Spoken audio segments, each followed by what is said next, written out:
growing up in Indianapolis, Indiana, I was my dad was a blue collar guy, worked at Ford. My mom was a stay at home mom. And so I really had no ambitions about flying airplanes. I was an athlete. I played basketball and baseball and football. And I was very fortunate at a young age just to have a lot of love in my home and a curiosity to learn. And then, later, as I went on to undergrad, I was I was an English literature major and political science minor. I was pre-law, and I played college basketball at Wabash College. And I was working out between my sophomore and junior year, and a Marine recruiter was on campus. And he saw me working out. I was in pretty decent shape back then. And he says, "Hey, would you be interested in the Marine Corps?" I was like, "Absolutely not. I have no ambitions of going out and shooting people." And so he says, "Let me tell you about a judge advocate program that the Marine Corps has that effectively will allow you to, support you, pay for your law school, help you pay for law school. And then when you get done, you'll owe the Marine Corps 3 years of service as a judge advocate, as a lawyer. And so you'll get this great experience in the Marine Corps. You'll be debt free. And by the time you get done, you'll be very marketable." And I thought that was fascinating because it was like it made sense.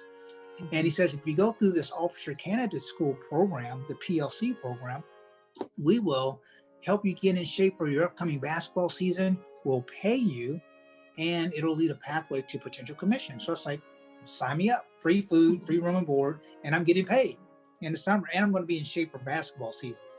And so when I went to the officer candidate school in Quantico, Virginia, it's a 6-week training, very, very intensive.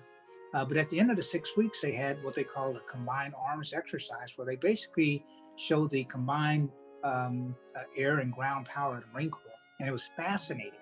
So they had helicopters, they had Harriers, they had A6s, they had Marines, repelling out of these. It was just a phenomenal show of force. And so when I grew up in Indianapolis, I really didn't see a lot about airplanes. So I went back and I told my recruiter, I says, "Hey, what would it take for me to fly one of those airplanes?" So he says, "Well, if you take this ASVAB test and you score well enough, then I'll change your law contract to an aviation contract." So I took the test, I did well, and it guaranteed me a slot into flight school. So I pivoted, I did a 180 and decided that I was gonna go and fly.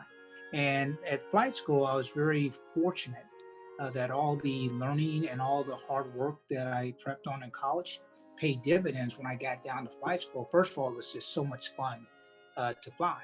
But also I found that I had this incredible belief in myself that helped overcome a lot of adversity when learning how to fly, to not get down on myself, to stay positive, to learn that what I learned when I was going through flight school, not to get too high and not to get too low, and not to allow setbacks to hold me back from future opportunities.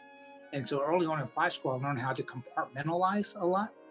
And as a result, I was very fortunate to finish top of my class as I went through flight school, and subsequently was, offered the opportunity to fly fighters, F-18s in the Marine Corps.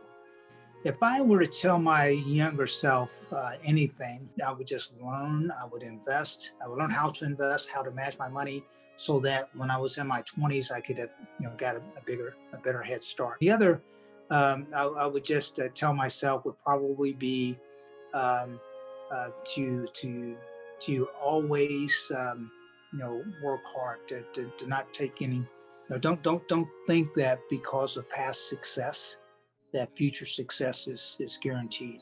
When I was in the Marine Corps and I happened to finish top of my class while I was going through flight school, as I went on, I had some challenges, and I had to overcome adversity. And when I got that adversity, as I look back on it, it's like I had to self-talk to myself to get through some tough stuff. And so I would remind myself, don't get too down on yourself. Don't allow it to weigh you down for future opportunities. And that's kind of has been my mindset, quite honestly. But as I look back at my older self, it would have been great to remind myself as a younger person, remember that. Because, when you're in the moment, you're like, the whole weight of the world is on you. I've had setbacks before, but I've never seen this setback as something that would stop me from pursuing. In fact, when I went down to flight school at Pensacola, one of the big things in the Navy and Marines is you got to go through swimming survival. And I wasn't a very good swimmer. Most of us aren't very good swimmers, right? And so I wasn't afraid of getting through flight school. I was afraid of, you know, getting into Dilbert Dunker and the Helo Dunker and having to swim a mile and all of my flight gear, having to tread water for 15 minutes with fingers sticking out of the pool. And so I knew those were my shortcomings. And so what I did was I would go and I would practice. I practiced swimming. I would bypass lunch and go to Western Pensacola University and get in their pool and get somebody to help me get better over. And I would take water in my mouth and nose, and I was like, ugh. But I knew if I didn't do it, I wasn't going to be successful. Failure was not an option. And so I've never considered giving up, but the mindset has always been failure is not an option. I will get this. When I left the Marine Corps, I was very fortunate as an F-18 fighter pilot to have a lot of career choices. I could have stayed in the military and finished out a great career when I was flying F-18s, and I also had opportunities to go and train and get paid to be training others because I was an air combat tactics instructor flying the F-18. So I had a lot of options. But United was actually my first choice. Well, when December of 1993 rolled around, my wife and I decided to make a move. I just so happened to have a friend who worked at UPS. He says, "Hey, UPS is starting to hire. I know the person in HR. If you send me your resume, I'll be happy to walk it in." So I sent him my resume, and the next day I got a call. A week later, I got called in for an interview. I was fortunate enough to get hired on the spot. And it took me a few months to do my transition from the Marine Corps. And then in May of 1994, I left the Marine Corps on May the 3rd, and I was in a class on May 14th. So probably my biggest responsibility is ensuring that we run a safe and compliant airline. Every day I come to work, my job is to help others grow and help people become successful, because at some point I'm going to retire, and I need to make sure that the next generation of leaders are prepared to be successful. So my most important job is training my replacement and ensuring that my replacement are training their replacements. And so I got to treat it with a lot of care until the next person comes. So that's my mindset. Throughout my life, I have always had people that I've looked up to.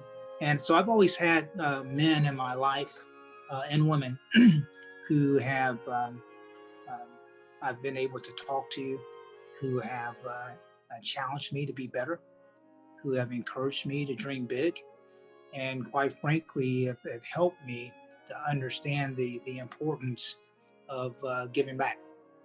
And so as I've grown older and as I've walked into success, part of my DNA is to always reach back and to help the next generation see what's possible. I happen to be the only African American vice president of flight operations in the United States. And it would be shameful for me not to share that knowledge with others.